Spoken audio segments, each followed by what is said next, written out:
So originally I called this video resources when I was creating the outline for this section, but I realized that that was like too vague and that a better title for this video would be all HTML tags and attributes and all CSS selectors.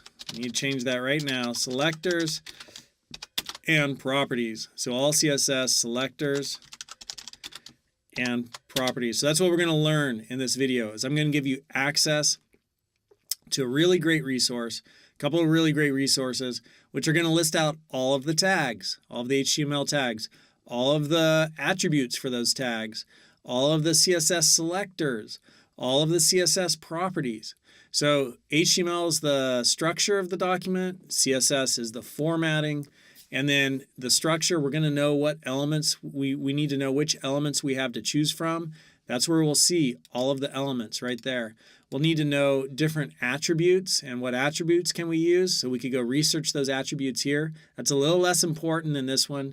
You'll reference the elements, but then when you find an element, you'll just go read about that element. But it's also good to have this link to all of the different attributes. We'll take a quick look at that. And then we'll see all of the CSS selectors.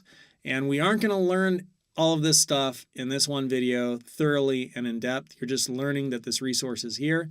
But throughout the course, we're going to use these resources to learn a lot of the stuff that is on this page.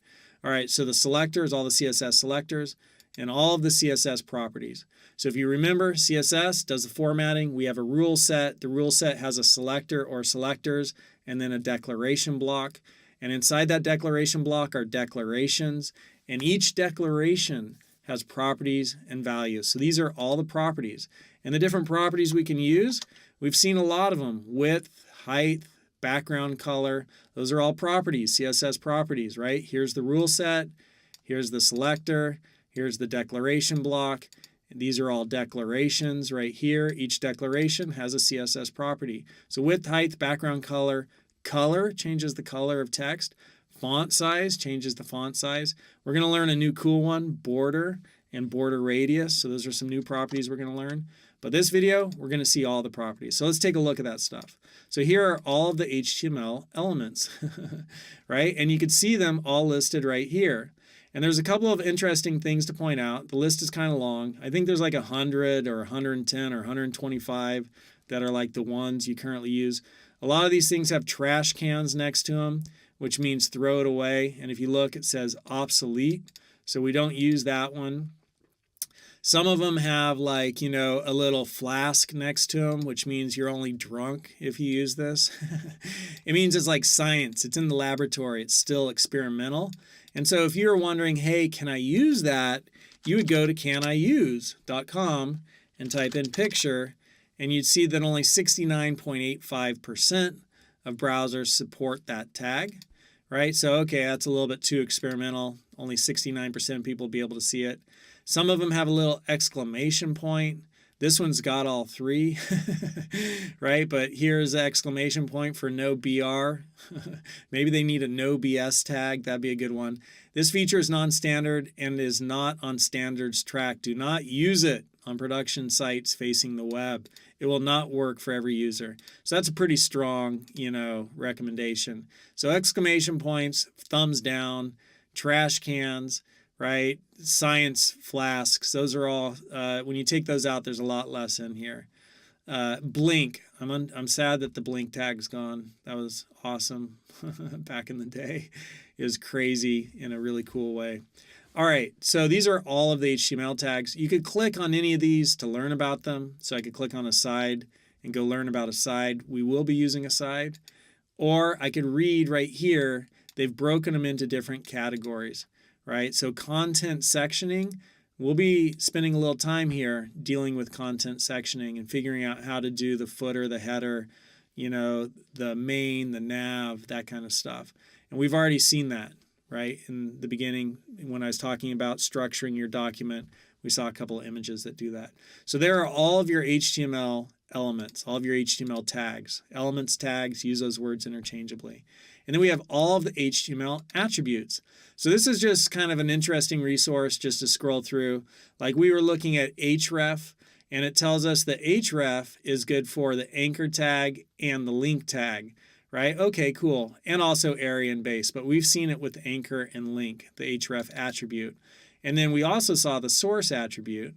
And here's the source attribute. We saw the source attribute with image. Well, it also works with audio or with video, right? Or some other things, input. So the source attribute would work with those. So here you could come through and you can look at these different attributes. So that's also a nice, handy little deal. Not super valuable, but kind of valuable. This is super valuable. Normally, I don't like W3 schools. They are a suspect resource, not always accurate most of the time. But I really like their CSS selectors page because it goes through and it lists all the different selectors. So the selector we've been dealing with is an element selector, like just select this paragraph, or select multiple, elements, select divs and paragraphs, right? And so here we had a side and footer, select those two elements, or select this element article, or select this element section. So those are element selectors. You're selecting an element on your page. And there's also a class selector, and you saw the class selector in action when we were doing something. I can't remember what. I had the class happiness and code comments, absolute URLs. I can't remember where I had it. Anyhow, the class selector, we'll see that in action. We'll also see the ID selector. We've seen the everything selector, right? So the star. And then there's a few others. Like we've learned about sibling right here.